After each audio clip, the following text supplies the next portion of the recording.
We move on to the seventh fundamental rule, which is those things which nullify your prayer. And there are 8 of them, so make a note. Number 1, missing out a rukn of the prayer or a shart, a condition of the prayer, on purpose without any excuse. Number 2, eating or drinking on purpose. Number 3, speaking out on purpose. Number 4, laughing out aloud. Number 5, making many movements which are not part of the prayer. Number 6, deliberately increasing in a physical rukn of the prayer. Number 7, when an adult woman or a donkey or a black dog passes in front of you in the prayer between you and your place of prostration. Number 8, when you are led in prayer by an imam who is not allowed to lead a prayer. Let us go through these. Number 1, we have already discussed the conditions for your prayer to be sahih, the 9 conditions, and we have discussed the 14 arkan, the essential pillars of the prayer.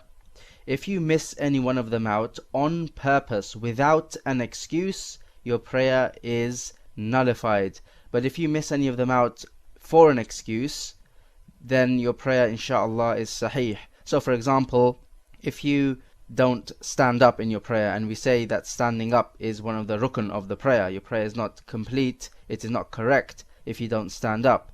But if you are ill and you cannot stand up, so you pray sitting down, then there you have an excuse, so your prayer is correct. Or for example, you are on a journey and you don't have enough clothing to cover your awrah, and the prayer time comes, and you're not going to have enough time to fetch some clothing before the prayer time finishes. So what do? You would have to pray as you are, even if you don't cover your awrah, because there you have an excuse. You're not doing this on purpose, but rather these are circumstances outside your control. Now what this point highlights is the necessity of memorizing the conditions and pillars of the prayer so that you don't nullify your prayer. Point number 2 is eating or drinking on purpose. This is because eating and drinking on purpose goes against the whole essence of prayer, which is to stand in obedience before your Lord with humbleness and tranquility. Eating and drinking will distract you from the prayer. If you happen to eat or drink whilst being absent-minded, so it was not on purpose, then inshallah your prayer will be correct. Point number 3 is speaking on purpose. حافظوا على الصلوات والصلاة الوسطى وقوموا لله قانتين.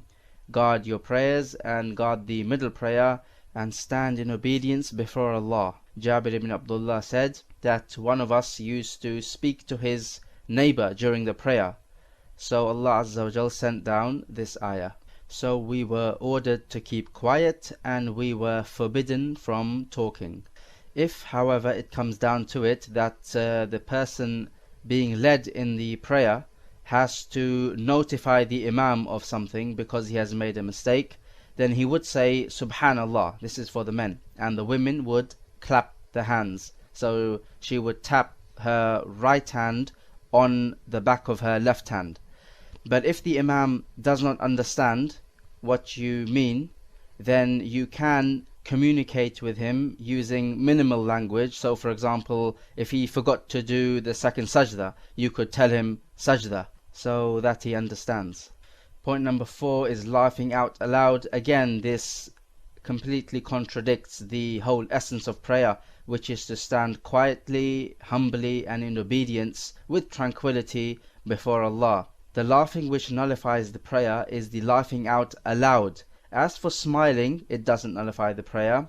And as for what's called the tanahnaha, which is just to snigger, it doesn't nullify the prayer either.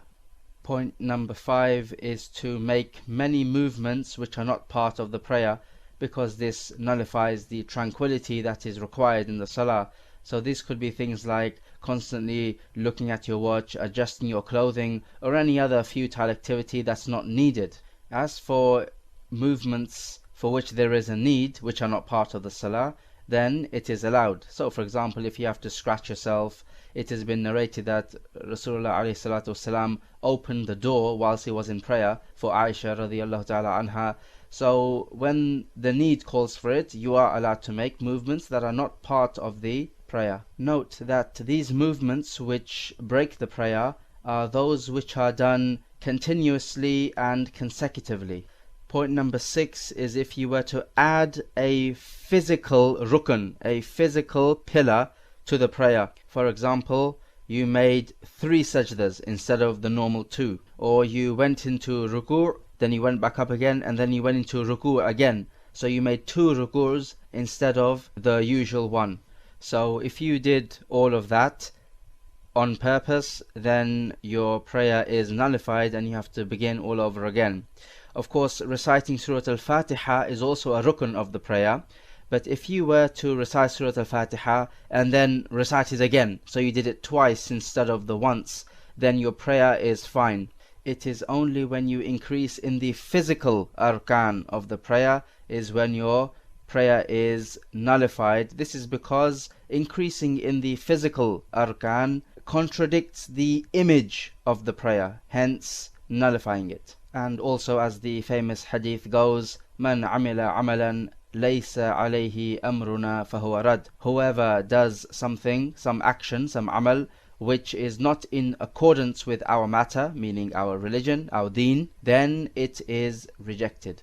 Point number 7 is due to the hadith where Rasulullah ﷺ said in the Sahih that if one of you doesn't pray in front of a sutra and a woman or a donkey or a black dog passes in front of you, then his prayer is cut off. So the narrator of the hadith was asked, why a black dog? Why not a red dog or any other color?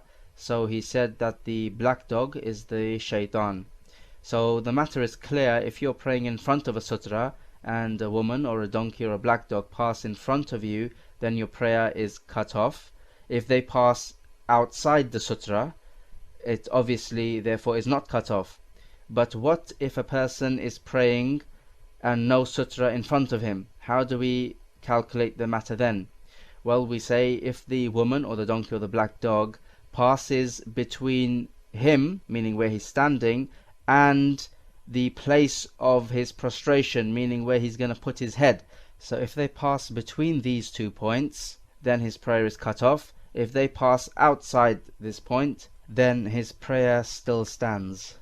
Point number 8, if you are being led in prayer by an imam who is not fit to be an imam in terms of the sharia, then your prayer is not valid. So if a man is being led by a woman, then his prayer is not valid. Or if he is led in prayer by a hermaphrodite, so he doesn't know whether it's a male or female, the same ruling applies, the prayer is not valid. Or for example, if he is led in prayer by a kafir, then his prayer is not valid. Or anyone from the Muslim who claims to be a Muslim, but we know from his beliefs that he is a kafir, like for example the Ahmadiyya, then prayer behind these people is not valid. Let us end this chapter with a few revision questions. Question number 1, what is the evidence that you are not allowed to speak on purpose during the prayer? Question number 2, if you smile during your prayer, then is your prayer broken? And question number 3, which 3 things must pass in front of you for your prayer to be broken? Bismillahir Rahmanir Rahim. We move on to the chapter of the sajda as-sahu, the prostration due to forgetfulness or being absent-minded. And there are 2 fundamental rules in this chapter, so we'll take each rule one by one. Rule number 1, the prostration of forgetfulness, sajda as-sahu.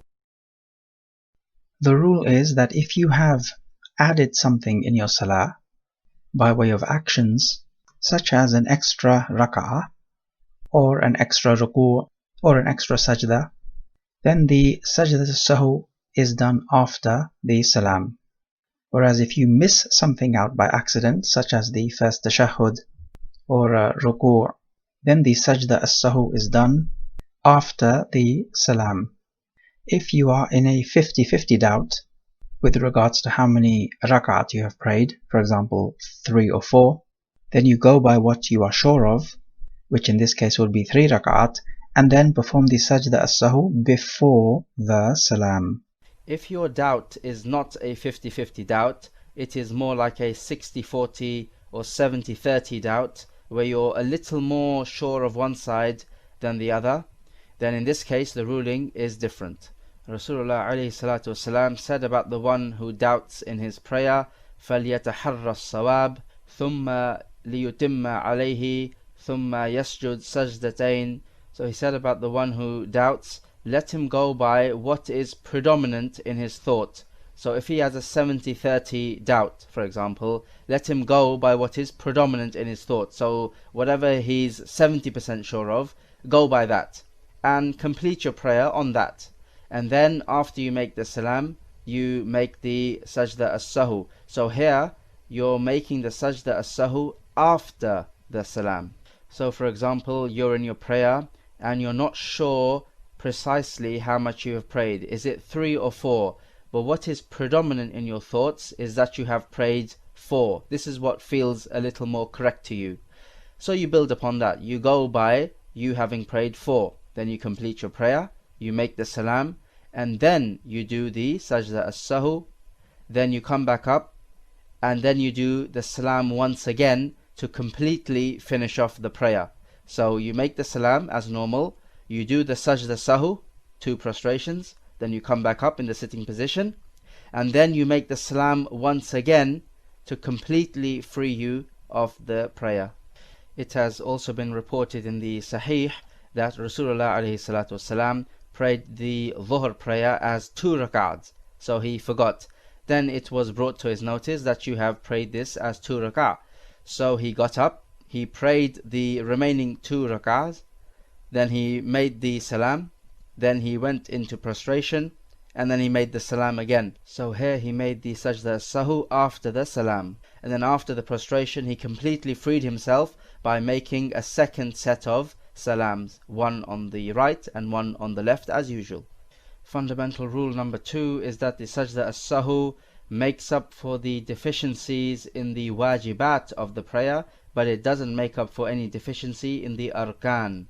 So what this rule means is that if you neglect a wajibat of the prayer, so for example if you didn't say Rabbi ghfirli between the 2 sajdas, then there is sajda sahu upon you. Or if you didn't say Subhana Rabbiyal A'la in the sujood, or Subhana Rabbiyal Azim in the ruku', or any of the wajibat, then there is sajda sahu upon you. So here it becomes clear that you need to memorize the wajibat of the prayer. As for if you miss out a rukn of the prayer, then the sajda sahu is of no use to you. So for example, if you went into prostration directly from the standing position and you forgot to go into ruku', then what you would need to do in this case is to get back up and repeat that rak'ah. And of course there's going to be a sajda sahu for you for making that mistake. This sajda as-sahu is not because you missed out the ruku', rather it is because you made the mistake and increased something in your prayer. Or supposing for example if you started the prayer and you completed the rak'ah, then you realize that you forgot to recite Surah Al-Fatiha. So what do? The next rak'ah that you stand up for, you treat it as your previous rak'ah. So if the rak'ah you forgot to pray Fatiha in was your first rak'ah, say, then the second time you stand up for your second rak'ah, you would treat it as your first rak'ah. Why is that? Because your first rak'ah is null and void, because you didn't complete one of the arkan of the prayer. And at the end of your prayer, you would need to make a sajda as-sahu due to this forgetfulness. But one thing you cannot do is to leave out a rukn of the salah and then just rely on you making a sajda sahu at the end, because this will not rectify the mistake.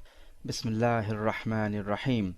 We move to the chapter of Salat al-Jama'ah, the congregational prayer. Salat al-Jama'ah is an outward display of the religion of Allah Azza wa Jal. When men come together and pray all as one body, this is an open display of the religion of Allah subhanahu wa ta'ala, and this is something that Allah azza wa jal loves, that Muslims should openly display the religion. From the greatest benefits of Salat al-Jama'ah is that it inculcates love and mutual respect between the Muslims, and also it gives a great opportunity for the Muslims to come together and know themselves, as they are, of course, one body. All of this serves to strengthen the ties between the individual Muslims.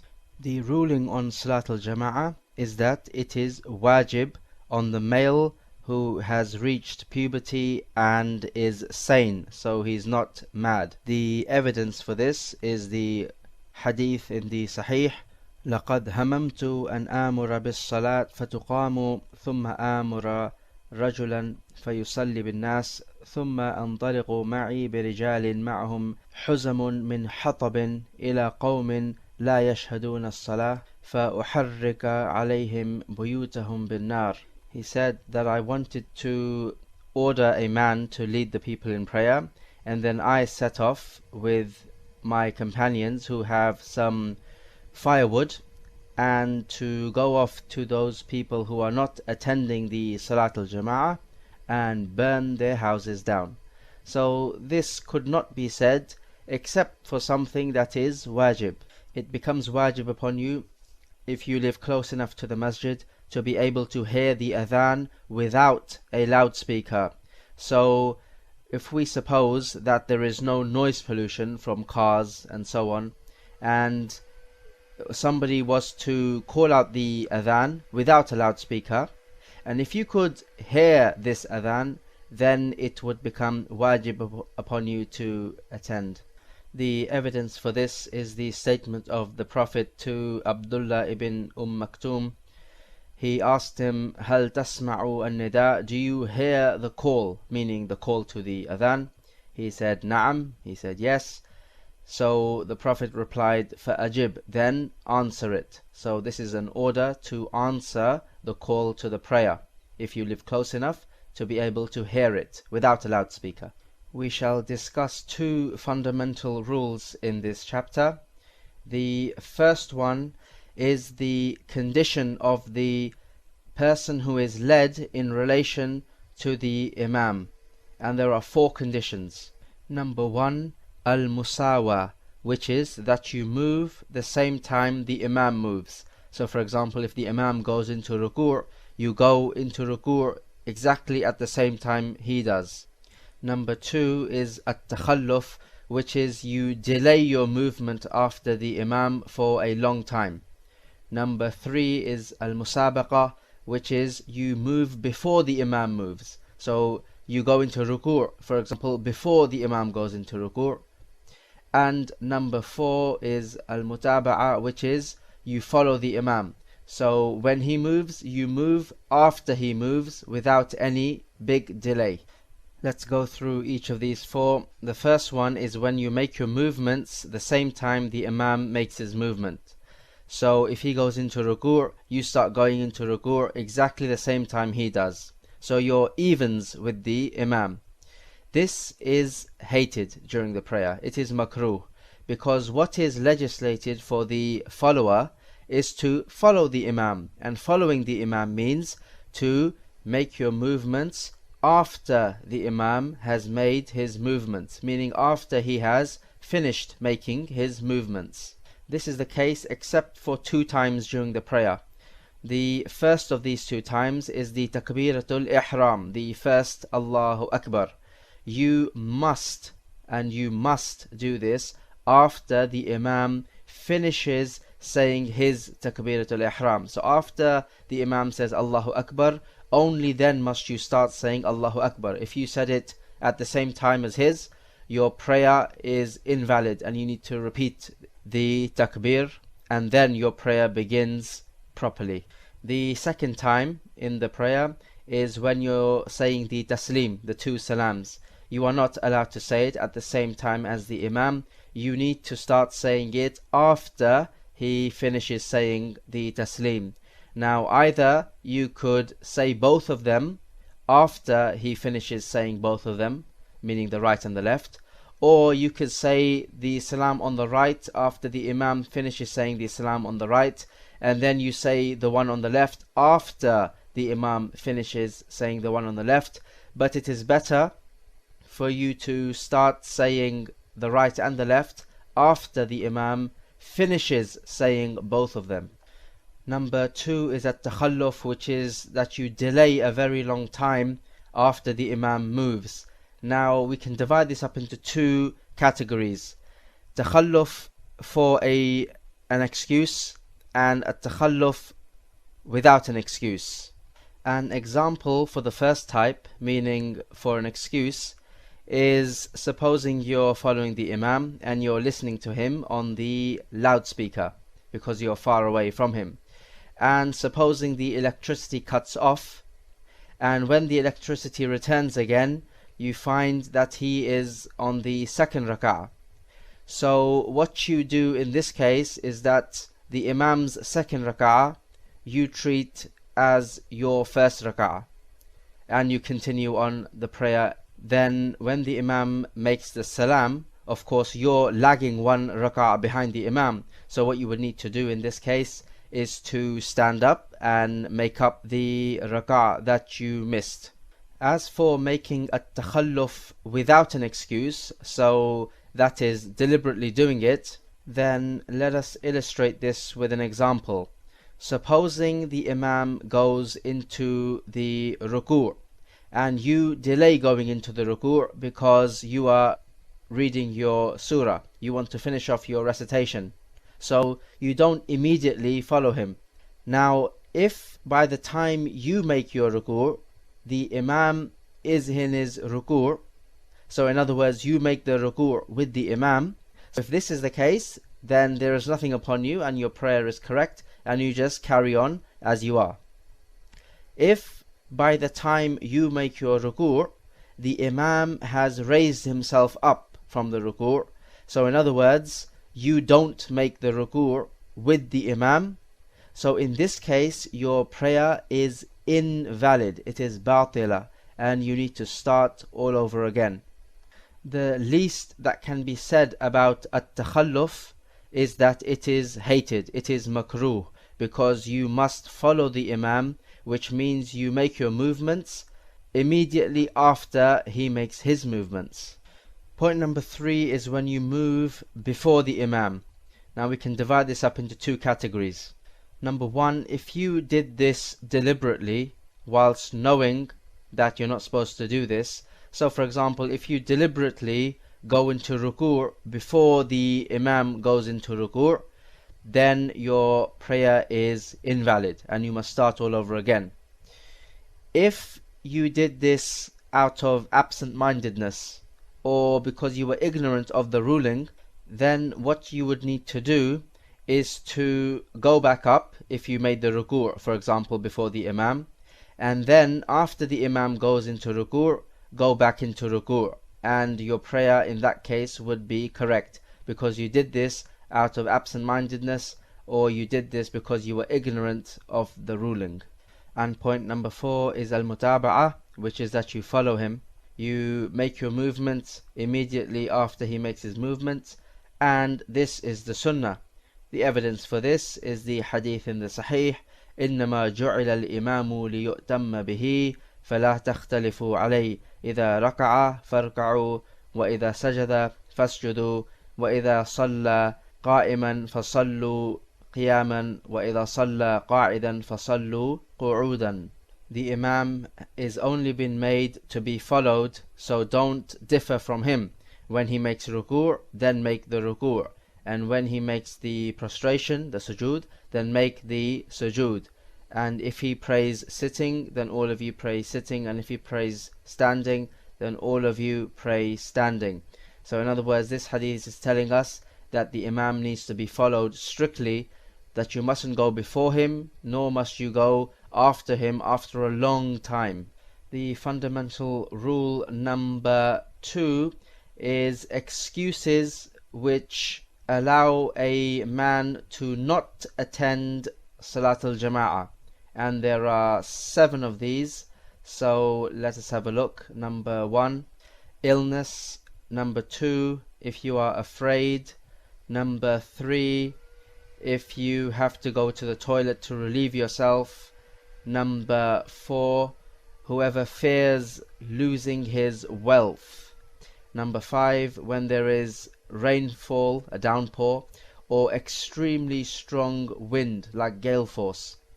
Number 6, when the Imam is such that he lengthens the prayer so long that it becomes tedious.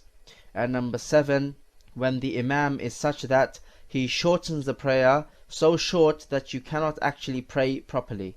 Let's go through this. Number 1, if you're ill, this is an obvious reason to leave out Salat al-Jama'ah.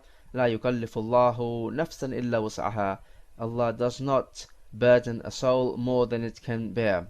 Number 2 is if you're fearing, meaning if you have to go to the masjid, there may be some highwaymen or some dangerous people who might threaten your life. So in this case, you are allowed to stay at home.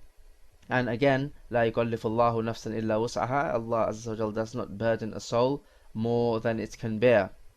Number 3 is when you are desperate to relieve yourself. This is as the hadith goes, لا صلاة بحضرة الطعام ولا وهو يدافعه الأخبثان. There is no salah when the food is served, nor when he is fighting the two impure substances, meaning the urine and the feces.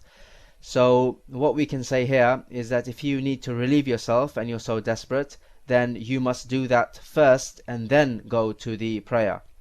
Likewise, if the food is served and you are very hungry, such that if you were to pray, your mind would be focused on the food rather than the prayer. So if the condition is like this, then you are allowed to eat first and then attend the prayer if there is time left. Number 4 is the one who fears his wealth might be destroyed or stolen if he goes to the masjid. So if you have some wealth and you fear that if you were to leave it to go to the masjid, it could be destroyed. You can also add to this category if you fear a companion of yours may get killed or may die or is in danger if you leave him. So in this case, you can stick with your wealth or your companion and you can pray where you are.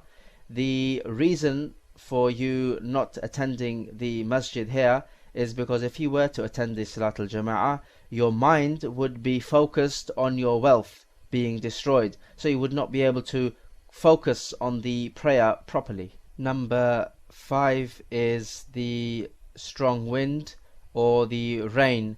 This is as it occurs in the Sahih when it was raining. The Prophet told the Mu'adhin to call out, Sallu fi rihalikum, pray in your houses or where you are. So they were excused from coming to the masjid, and this was for the congregational prayer. Likewise, if there is a strong wind like gale force, or if the wind is very, very cold, because this can harm. So in all of these situations, you can stay at home, and the reason is the same for all of this, is that this weather condition can harm you, or at the very least is a big annoyance.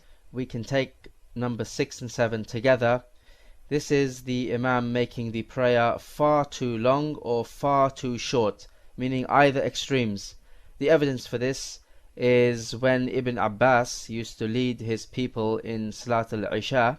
Once he lengthened the prayer so long, he started to recite Surah al-Baqarah, that one of the men in the congregation broke away from the congregation and completed the prayer on his own. So when Ibn Abbas found out about this, he said that this man is a munafiq, he is a hypocrite. So this man, obviously hurt by these comments, went to Rasulullah alayhi salatu wasalam and he told him about this. So Rasulullah alayhi salatu wasalam became extremely angry about what Ibn Abbas had done, and he came to Ibn Abbas and said, Ya Ibn Abbas, afattanun anta, O Ibn Abbas, are you putting the people to trials? And then he ordered him to recite short surahs in the prayer. So he ordered him to recite Sabbih isma rabbika al-a'la, or Washamsi wa duhaha, or وَاللَّيْلِ إِذَا يَغْشَى. So note here that the Prophet did not rebuke the man for breaking away from the congregation, despite the fact that congregational prayer, as we have mentioned before, is wajib upon every male. So we say that if the Imam is lengthening the prayer so much that it becomes tedious and it starts to waste a lot of time, because of course people have their daily chores to be getting on with and their work, or if the Imam makes the prayer so short that you cannot actually pray with any sort of tranquility, or he doesn't give you enough time to recite the necessary recitations, then in this case one needs to advise the Imam. If he does not budge from his position, then you need to try to overthrow him and replace him with a Imam that will do the job properly. Otherwise, you should try to seek another masjid to pray in. We'll take some revision questions at this stage. Question number 1. Please explain when you must do the sajda as-sahu before the salam and when you do it after the salam. Question number 2. Explain the 4 conditions of the one who is being led in the prayer in relation to the Imam, which we discussed. And question number 3. Give the 7 excuses for missing out on Salat al-Jama'ah. Bismillahir Rahmanir Rahim. We move on to the chapter of Salat al-Jumu'ah. Yawm al-Jumu'ah, which is Friday, is the best of days. Rasulullah alayhi salatu wasalam said, خير يوم طلعت عليه الشمس يوم الجمعة فيه خلق آدم وفيه أدخل الجنة وفيه أخرج منها. The best day which the sun has rose on is Yawm al-Jumu'ah. On this day Adam alayhi salam was created, on this day he was entered into Jannah, and on this day also he was taken out of Jannah. Are there any virtues in praying Salat al-Jumu'ah? Yes, there are. In the Sahih Muslim, Rasulullah alayhi salatu wasalam said, من اغتسل ثم أتى الجمعة ثم صلى ما قدر له ثم أنصت حتى يفرغ الإمام من خطبته ثم صلى معه غفر له ما بينه وبين الجمعة القادمة وفضل 3 أيام. Whoever takes a bath and then comes to the Salat al-Jumu'ah and then prays whatever is destined for him to pray, and then keeps quiet until the Imam finishes from his khutbah, and then he prays with the Imam, then his sins between that Jumu'ah and the next Jumu'ah are forgiven, and an increase of 3 days, meaning an increase of 3 days of sins forgiven. In this chapter there are 2 fundamental rules. So let's take the first rule. This is to be written down and memorized as usual. Fundamental rule number 1 is the conditions which make Salatul Jumu'ah wajib upon a person. And there are 6 of these. Number 1, al-Islam. Number 2, al-Bulugh, meaning reaching the age of puberty. Number 3, al-Aql, intellect. Number 4, he has to be a male. Number 5, he has to be a free person, not a slave. And number 6, he must not be a person who has an excuse to miss the Salatul Jama'ah in the masjid. Okay, let's go through this. Number 1, he needs to be a Muslim and not a kafir, because if a kafir prays Salatul Jumu'ah, it will not be accepted from him and he would have been wasting his time. Allah Azza wa Jal says, وَمَا مَنَعَهُمْ أَن تُقْبَلَ مِنْهُمْ نَفَقَاتُهُمْ إِلَّا أَنَّهُمْ كَفَرُوا بِاللَّهِ وَبِرَسُولِهِ. That nothing prevented their charities from being accepted, except that they disbelieved in Allah and His Messenger. So if a person disbelieves in Allah and His Messenger, all his good deeds will be null and void, and he is simply wasting his time. Point number 2 is that he needs to have reached the age of puberty, and we have discussed the ways in which you can tell how a person has reached the age of puberty. There are 3 signs for the male and 5 signs for the girl. Point number 3 is that he has to be sane, which is the opposite of insane, because of course the pen is lifted from the insane person until he regains his senses. And also we have mentioned that it is not possible for a madman to have an intention, and of course all acts are by intention. Point number 4 is that he has to be a male. This is because females are not obligated to attend the congregational prayer in the first place. The prayer in the house of the female is better for her. Point number 4 is that he has to be a free person, not a slave.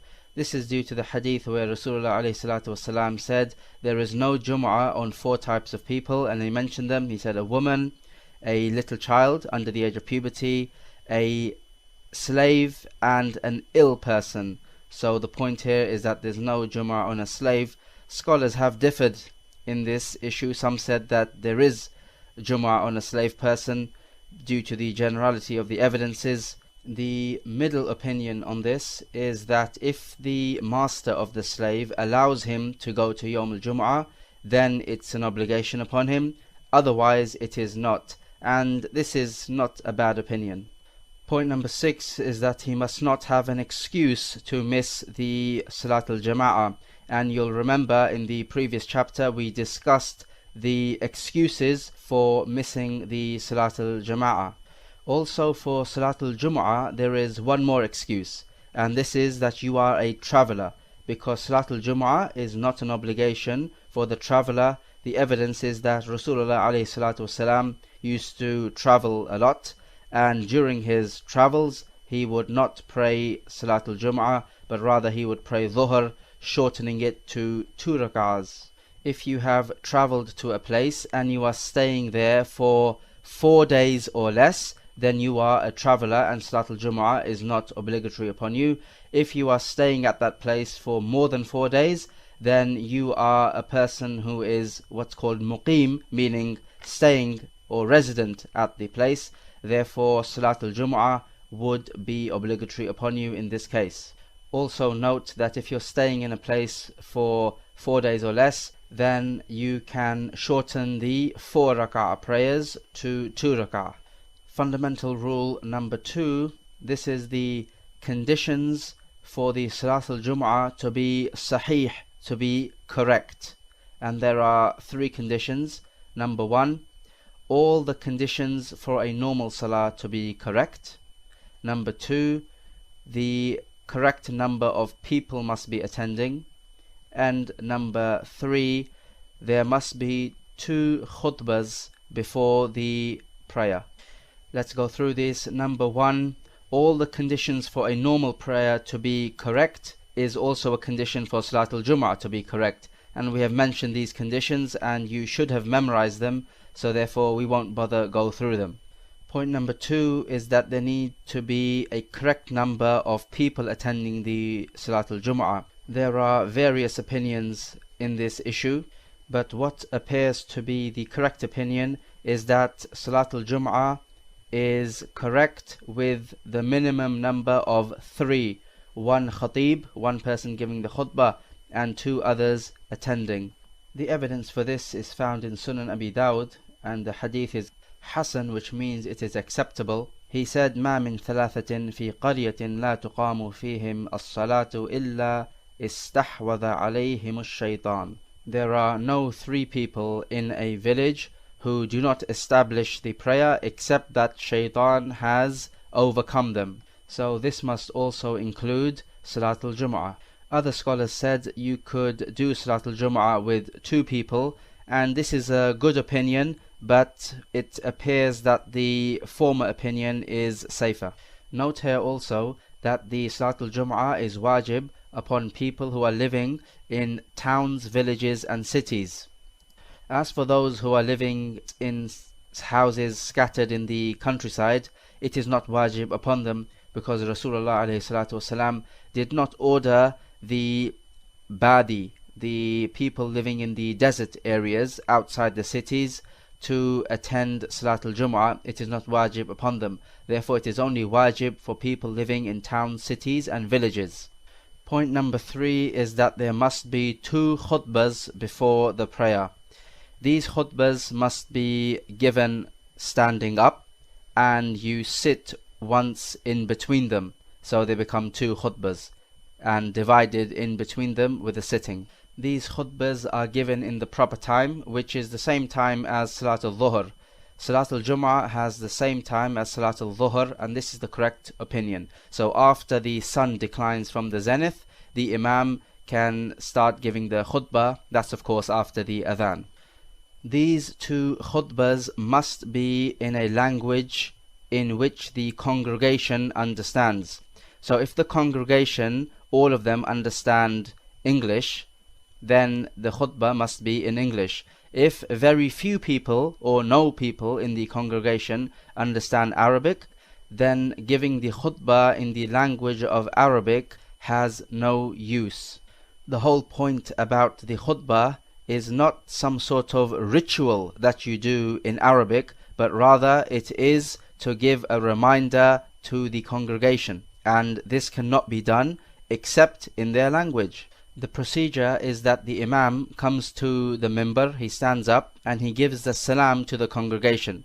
The congregation will obviously then reply back, and then the Imam sits down on the minbar, and then the mu'adhin comes up and gives the adhan. After giving the adhan, the Imam stands up and begins the khutbah. Also, the Imam should begin his khutbah by praising Allah and sending as-salatu was-salam on the Prophet, and then he should recite at least 1 ayah of the Quran in the khutbah, and he should focus his khutbah on exhorting the congregation to fear Allah in all their affairs in their life. The khatib, the one giving the khutbah, is not obligated to be in a state of purity, although of course it is better for him to do so, and he does not have to be the one who leads the prayer, so they can be 2 different people.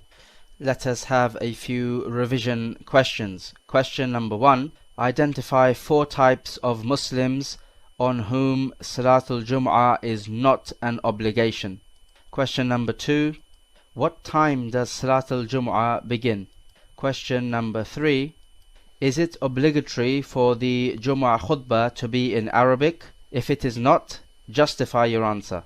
Question number 4. What is the evidence that Salatul Jum'ah is correct with a minimum number of 3? Question number 5. Briefly describe the khutbah of Salatul Jum'ah, meaning to say, what is the khutbah composed of?